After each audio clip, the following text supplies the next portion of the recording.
المنافقون، اس سورت کا نام ہے سورۃ المنافقون، کیونکہ اس میں منافقین کا تذکرہ کیا گیا ہے، اس وجہ سے پوری سورت کا نام سورۃ المنافقون رکھ دیا گیا۔ اس سورت کا شان نزول یہ ہے کہ سن 5 ہجری میں نبی کریم علیہ السلام نے غزوہ بنی مستلق کیا، اور جہاں مسلمانوں کی فوج ٹھہری ہوئی تھی، جہاں مجاہدین کا لشکر وہ ٹھہرا ہوا تھا، اس مقام پر ایک پانی کا چشمہ تھا، اس کا نام تھا مریسی۔ اس وجہ سے اس کو غزوہ بنی مستلق بھی کہتے ہیں اور غزوہ مریسی بھی کہتے ہیں۔ اس غزوہ مریسی کے موقع پر جب جنگ ہوئی تو قبیلہ بنو مستلق وہ مقابلے میں تھے اور ہار گئے، مسلمانوں نے یہ جنگ جیت لی۔ اس کے بعد یہ ویسے ہی یہاں ٹھہرے ہوئے تھے، پڑاؤ تھا، تو ایک ناخوشگوار واقعہ پیش آیا کہ ایک انصاری صحابی اور ایک مہاجر صحابی کے درمیان تلخ کلامی ہو گئی اور لڑائی ہو گئی۔ اس تلخ کلامی کے نتیجہ یہ ہوا کہ انصاری کے ساتھ انصار مل گئے حمایت میں، اور مہاجر کے ساتھ مہاجرین مل گئے حمایت کرنے کے لیے، اور عبداللہ بن ابی نے اس موقع پر بڑی نازیبہ اور ناگفتہ بے کلام کیا، وہ آپ اس صورت میں کچھ سنیں گے۔ کہنے لگا یہ ہماری روٹیوں پر پلے ہوئے آج ہمارے خلاف لڑائی کرتے ہیں۔ کہنے لگا میں نے پہلے ہی کہا تھا کہ معاذ اللہ ان ذلیل لوگوں کو اپنی سرزمین میں نہ ٹھہرایا جائے۔ اس نے معاذ اللہ مہاجرین جن میں فرد کامل خود نبی کریم علیہ السلام کی ذات گرامی بھی شامل ہے، انہوں نے ذلیل کہہ دیا۔ اب یہ گفتگو جہاں ہو رہی تھی، وہاں رسول اللہ کے ایک چھوٹے صحابی حضرت زید بن ارقم رضی اللہ تعالیٰ عنہ سن رہے تھے۔ انہوں نے جا کر رسول اللہ کو یہ بات بتا دی۔ جب عبداللہ بن ابی وغیرہ کو پتہ چلا، وہاں بات پہنچ گئی، اپنی صفائی کے لیے پیش ہوئے، یہ بچہ جھوٹ بولتا ہے، اور نتیجہ یہ ہوا کہ رسول اللہ صلی اللہ علیہ وسلم بھی سمجھنے لگے شاید اس نے بچپنے کی وجہ سے غلطی کر دی ہو۔ تو حضرت زید بن ارقم کہتے ہیں کہ میں بالکل سچا تھا، اور میرے سامنے عبداللہ بن ابی نے جھوٹ بولا اور قسم اٹھائی،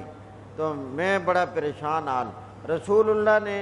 اس بدمزگی کو ختم کرنے کے لیے اور لوگوں کو مصروف رکھنے کے لیے سفر کا حکم دے دیا، چلو روانہ ہو جاؤ۔ اب راستے میں زید بن ارقم کہتے ہیں مجھے جو صحابی بھی ملے کہ آپ نے خواہ مخواہ فتنہ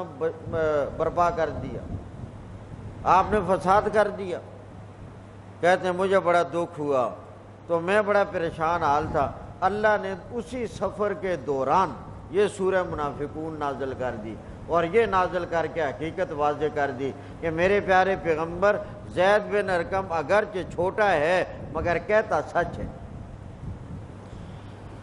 اذا جاءک المنافقون، جب آ جاتے ہیں آپ کے پاس یہ منافق لوگ، قالو، یہ آ کر کہتے نشہدو، ہم دل سے شہادت دیتے،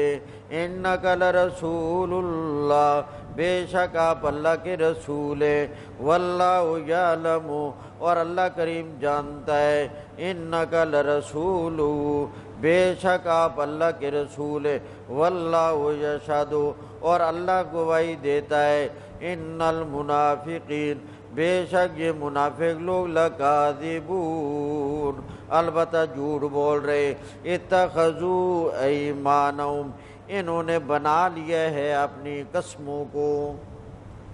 اتخذوا بنا لیا ہے ایمانہم اپنی قسموں کو، جنتاً بچاؤ کا ذریعہ اور ڈھال، جنتاً ڈھال کو کہتے ہیں، فصدوا عن سبیل اللہ ان منافقوں نے لوگوں کو روک دیا اللہ کے راستہ سے، انہم ساء بے شک برا ہے جو یہ عمل کر رہے، ذالک یہ اس لیے بِأَنَّهُمْ آمَنُوا بے شک یہ ایمان لائے، ثم کفروا پھر انہوں نے کفر کیا، فَطُبِعَ عَلَىٰ قُلُوبِهِمْ مور لگا دی گئی ہے ان کے دلوں پر، فَهُمْ لَا يَفْقَهُونَ یہ ایمان اور خیر کو سمجھتے نہیں ہیں۔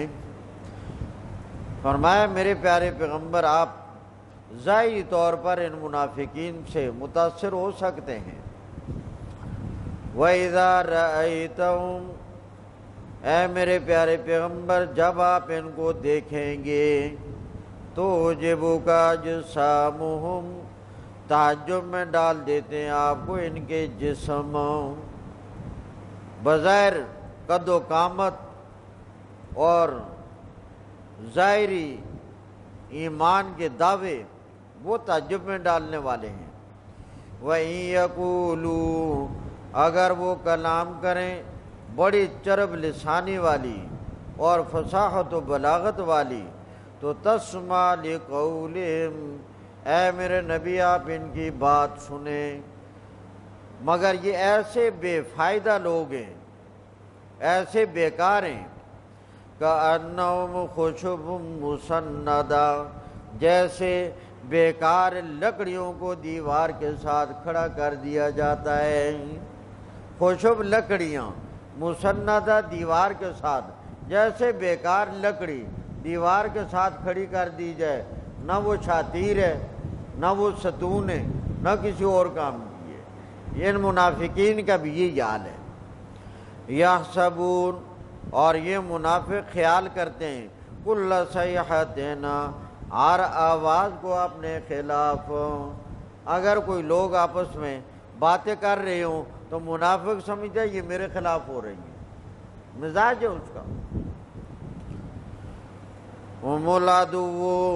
یہی منافق دشمن ہیں اللہ کے اور مسلمانوں کے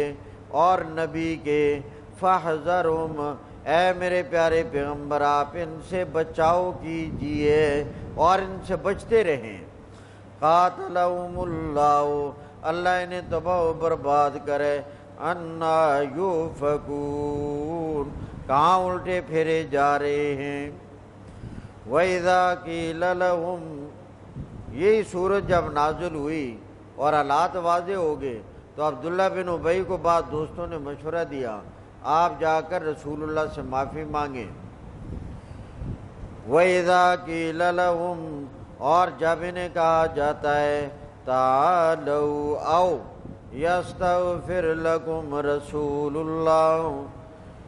بخشش کی دعا کر ڈالیں تمہارے لیے اللہ کے رسول، لووا رؤوسہم موڑ لیتے اپنے سروں کو، ورأیتہم اور دیکھے گا تو ان کو، یصدون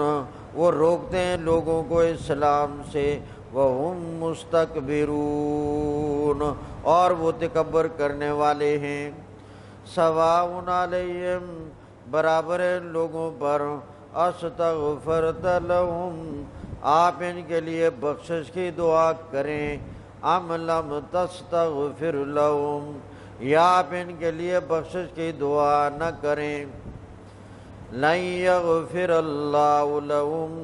ہرگز اللہ تعالیٰ معاف نہیں کرے گا انہیں، ان اللہ بے شک اللہ تعالیٰ لا یہدی القوم الفاسقین فاسقوں کو ہدایت نہیں دے گا، ہم الذین یہ وہ لوگ ہیں یقولون جو کہتے ہیں لا تنفقوا نہ خرچ کرو علی من عند رسول اللہ، ان لوگوں پر جو رسول اللہ کے پاس ہیں، یعنی مہاجرین، حتیٰ ینفضوا، یہاں تک کہ یہ لوگ تنگ آ کر خود بخود ہی بھاگ جائیں گے۔ وَلِلَّهِ خَزَائِنُ السَّمَاوَاتِ، کہتے یہ روٹی کی وجہ سے بھگانا چاہتے ہیں، عقل کے اندھو، سارے خزانوں کا مالک میرا اللہ ہے، تم روٹی کی وجہ سے بھگانا چاہتے ہو۔ وَلِلَّهِ خَزَائِنُ السَّمَاوَاتِ، اور اللہ ہی کے لیے خزانے آسمانوں کے اور زمین کے۔ وَلَٰكِنَّ الْمُنَافِقِينَ، لیکن منافق لوگ لا یفقہون، سمجھتے نہیں۔ اور اس موقع پر عبداللہ بن ابی وغیرہ نے یہ بھی کہا، یقولون، کہتے ہیں، لَئِن رَجَعْنَا، البتہ اگر ہم غزوہ بنو مستلق سے واپس لوٹ کر چلے گئے، الی المدینہ، مدینہ کی طرف، لَيُخْرِجَنَّ الْأَعَزُّ، البتہ ضرور بے ضرور نکال دے گا عزت والا مدینہ سے ذلیلوں کو۔ اس کا جواب دیا گیا، اے عقل کے اندھو، وَلِلَّهِ الْعِزَّةُ، عزت تو میرے اللہ کی قبضہ قدرت میں ہے، اللہ کے لیے، وَلِلرَّسُولِ، اور عزت تو اللہ کے رسول کے لیے، وَلِلْمُؤْمِنِينَ، اور عزت تو مومنوں کے لیے، وَلَٰكِنَّ الْمُنَافِقِينَ، لیکن منافق لوگ لا یعلمون، نہیں جانتے۔ یا ایھا الذین آمنوا، اے ایمان والو، دنیا میں محنت کرو، کماؤ، فیکٹریاں چلاؤ، تجارت کرو، مزدوریاں کرو، ملازمات کرو،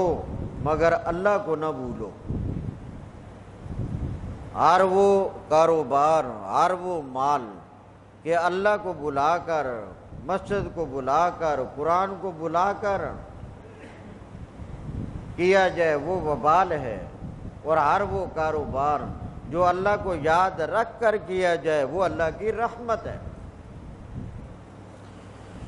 یا ایھا الذین آمنوا، اے ایمان والو، لا تلہکم اموالکم، نہ غافل کریں تمہیں تمہارے مال، لا تلہکم، نہ غافل کر دیں تمہیں، اموالکم، تمہارے مال، ولا اولادکم، اور نہ غافل کر ڈالیں تمہیں تمہاری اولاد، عن ذکر اللہ، اللہ کے ذکر سے۔ وَمَن يَفْعَلْ ذَلِكَ، جو ایسا کرے گا کہ اس کا مال اللہ کی یاد سے اسے روک ڈالے، اس کی اولاد اللہ کی یاد سے اسے روک ڈالے، فَأُولَٰئِكَ هُمُ الْخَاسِرُونَ، یہی لوگ ہیں نقصان اٹھانے والے۔ وَأَنفِقُوا، اور خرچ کرتے رہو، مِمَّا رَزَقْنَاكُمْ، جو ہم نے تمہیں رزق عطا کر دیا، مِن قَبْلِ أَن يَأْتِيَ أَحَدَكُمُ الْمَوْتُ، اس سے پہلے کہ تمہارے پاس موت آ جائے، موت سے پہلے پہلے خرچ کر ڈالو۔ اللہ کے رسول نے فرمایا،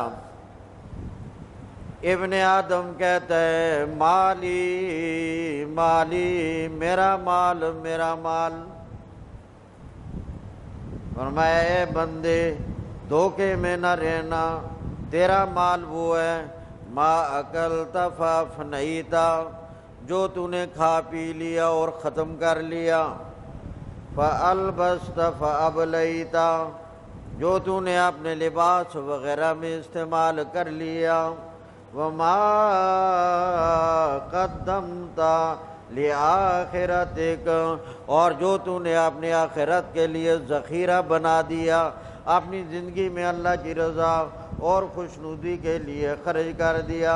اے بندے، تیرا مال وہ ہے جو تو پیچھے جمع کر کے ڈھیر لگا کر چھوڑ گیا ہے، وہ لوگوں کی لڑائی کے لیے، لوگوں کا ایمان خراب کرنے کے لیے۔ وہ تو لوگوں کا مال ہے، وہ تیرا مال ہو۔ اس لیے فرمایا موت آنے سے پہلے پہلے خرچ کر ڈالا۔ وَأَنفِقُوا خرچ کرو، مِمَّا رَزَقْنَاكُمْ جو ہم نے تمہیں رزق دے دیا ہے، من قبل ان یاتیہ اس سے پہلے کہ آ جائے تمہارے پاس موت۔ جب موت آ جائے گی اور اس وقت اندازہ ہو کہ مجھے تو خرچ بھی کرنا چاہیے تھا، فَيَقُول اس وقت انسان ندامت اور افسوس سے کہ ربی اے میرے رب، لولا اخرتنی کیوں تو نے مجھے مہلت نہ دے دی، لولا اخرتنی کیوں تو نے مجھے مہلت نہ دے دی، الی اجل قریب قریب کے زمانے تک۔ اگر مہلت مل جاتی تو کیا کرتا؟ جواب میں کہنے لگا فَأَصَّدَّقَ میں خوب صدقہ خیرات کرتا، وَأَكُن مِّنَ الصَّالِحِينَ اور میں نیکوکاروں میں سے ہو جاتا ہوں۔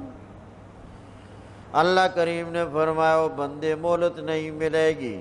وَلَن يُؤَخِّرَ اللَّهُ ہرگز مہلت نہیں دے گا اللہ نفساً کسی بھی انسان کو، اذا جاء اجلها جب اس کی موت کا وقت آ جائے گا، واللہ خبیر بما تعملون اللہ خبر رکھتا ہے جو تم عمل کرتے ہو۔ سورۃ التغابن